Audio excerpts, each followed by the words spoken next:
Do you know one of the most searched for terms under social work is, can social workers be rich? But that's like asking if birds can fly, or if ice can melt, or if women can become the president of the United States of America. Of course they can.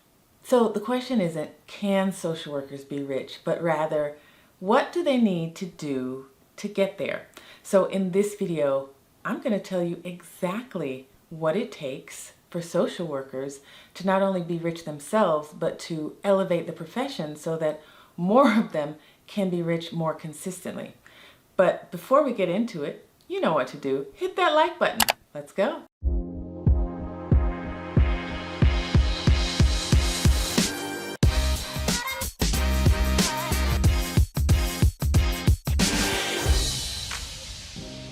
Welcome back to Rich Social Worker. I'm Eva Ford, social worker, mindset mentor, and coach. And on this channel, we talk all about money, mindset, and motivation to help you live your richest life.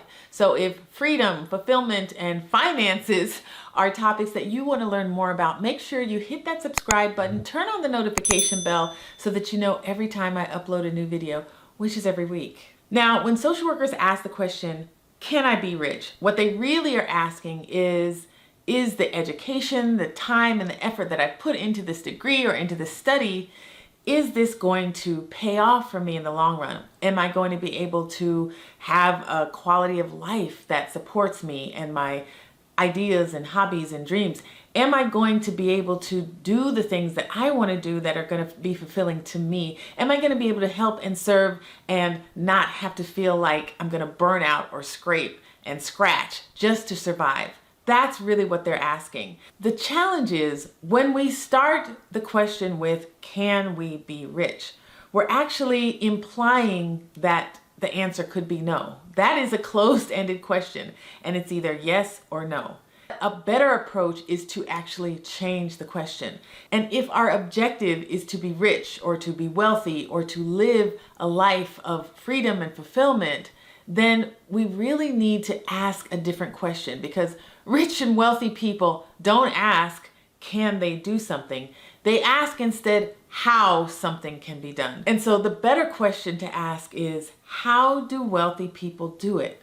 And what do they do differently than those that are poor or in the middle class? And when we ask this question, we actually start the process of what it takes to be wealthy.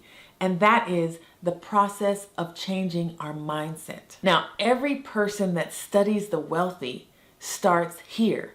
And what they found is that there are fundamental differences in thinking between the very, very rich and those that are not. And you know from your study of CBT that our results are a direct correlation to our thoughts, because our thoughts then lead to our behaviors, behaviors lead to our results. And so the same thing is true for us. If you want to have any result that's different in your life, especially when it comes to money and finances, then we've got to start with our thinking and look at our mindsets. Now, I've talked about some of these differences in some previous videos in the past, but I've recently been introduced to an author and a mental toughness coach named Steve Siebold, and he's interviewed hundreds of wealthy people as well and found some significant differences that I haven't shared with you.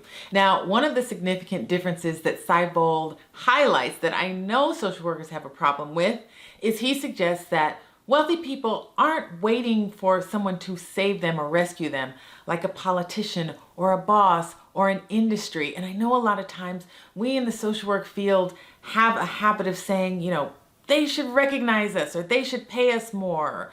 Why don't people value us? And he says that is in stark contrast to how wealthy people think. Wealthy people take responsibility for the results in their lives, and that includes how much money they have in the bank. Now, if you're someone who's been in the habit of abdicating the responsibility of the financial results that you have in your life on someone else or on another industry or another organization, then just understand that this is not the thinking that is going to make you wealthy. And I know it may be hard at first, but I challenge you to do that self-reflection for yourself and recognize that you have choices and you have power yourself to make different choices that start with thinking on how to approach your money and how you create wealth for yourself. Siebold also says that wealthy people don't worry about running out of money. And I know that can be hard to hear, especially when you're in a position where you're trying to figure out how to make ends meet, or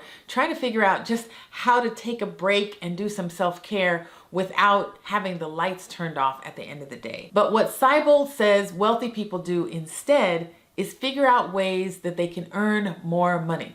Now, if you're a regular watcher of this channel, you may have seen the video where I talked about how wealthy people use their time. And here's the thing. They're not exchanging all of their time for dollars. Maybe they're investing in something that's making money for them. Or perhaps they created a product or a service that other people can buy, usually on autopilot, so that they're making money even when they're sleeping or vacationing or working on something else. So if you have dreams of being wealthy yourself, then this is a mindset shift that you may have to make. How else can you earn money that's not fully dependent on your time? Because Siebold also points out that wealthy people don't exchange their time for money. What they do instead is they exchange their ideas for wealth. Not only do they exchange their ideas, but they leverage everything. They leverage their time, they leverage their money, they leverage their connections and friends and their education and their knowledge, and they leverage everything. Whereas the poor and middle class believe that you have to use your physical labor in all instances to earn money. But the wealthy people know that that's not simply true. So if you, again, are on this journey and you're hearing some of these things and some of these distinct differences, especially if you notice that they're bringing up some resistance in you, that's exactly where I want you to focus your energy and challenge your current thinking so that you can have more of the results that you actually want in your life when it comes to living financially free. Siebold points out that wealthy people see money with logic and not emotion. And again, if you are a helper, it's hard sometimes not to see things through the lens of emotion, because we work with people and we get into this field because we actually care about people, which is an emotion in and of itself. And so we have a tendency to be emotionally connected to anything that impacts the work that we do, especially when we're working directly with individuals or families. But here's the thing, wealthy people don't work like that.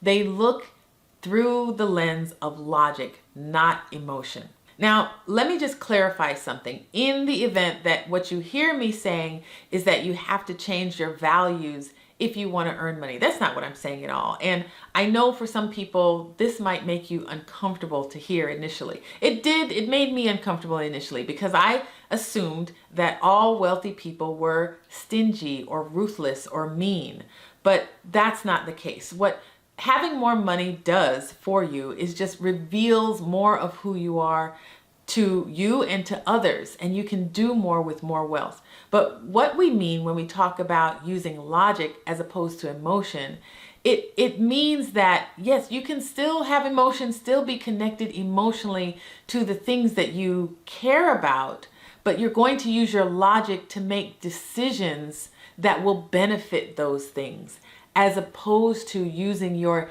emotion to drive those decisions. I hope you're hearing me. I hope that makes sense.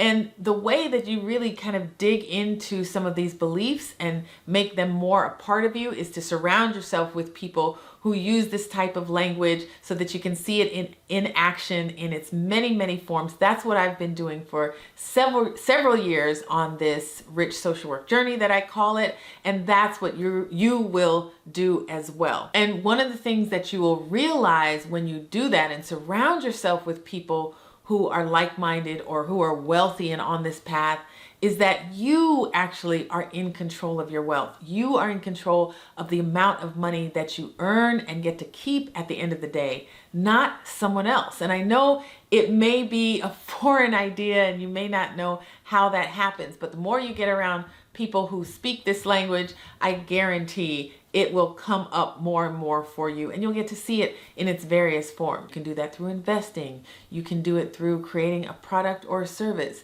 You can do it through leveraging your skills, leveraging your resources. The path to wealth is unlimited, but you've got to expand your thinking and challenge maybe how you're thinking now to be able to see how you can do that. Now, Siebold says that wealthy people are action takers as opposed to having an otherwise lottery mindset. And the lottery mindset just implies that you're waiting for some external force to impact your financial life. You're waiting for a windfall from your rich uncle, or you're waiting to get a raise from your boss. But Siebold says that's not how wealthy people operate at all. They take control and they take action. Just like I want you to do right now and leave me a comment. What action are you going to take after watching this whole video to start to change the trajectory of your financial well-being? Now, finally, Siebold says that wealthy people don't focus on saving, they actually focus on earning. And I know that may be counterintuitive to a lot of us who for years have been told that we need to save, but Siebold says that's not what wealthy people do at all. They look for ways to earn. How can they earn more through investing? How can they earn more through selling a product or service maybe that they've created?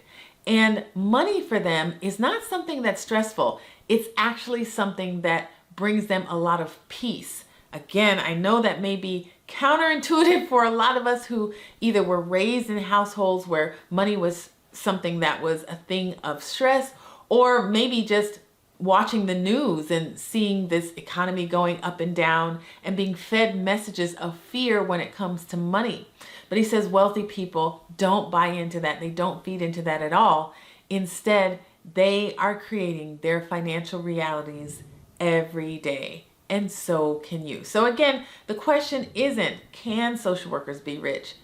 It's, what are we willing to do to get there? Now, if you want to jumpstart your mindset, make sure you grab the Rich Social Workers Manifesto. It is guaranteed to kick your wealth mindset into high gear. I believe you can dream, be, do, or have anything you want, but it starts with your mindset. So make sure it's a rich one.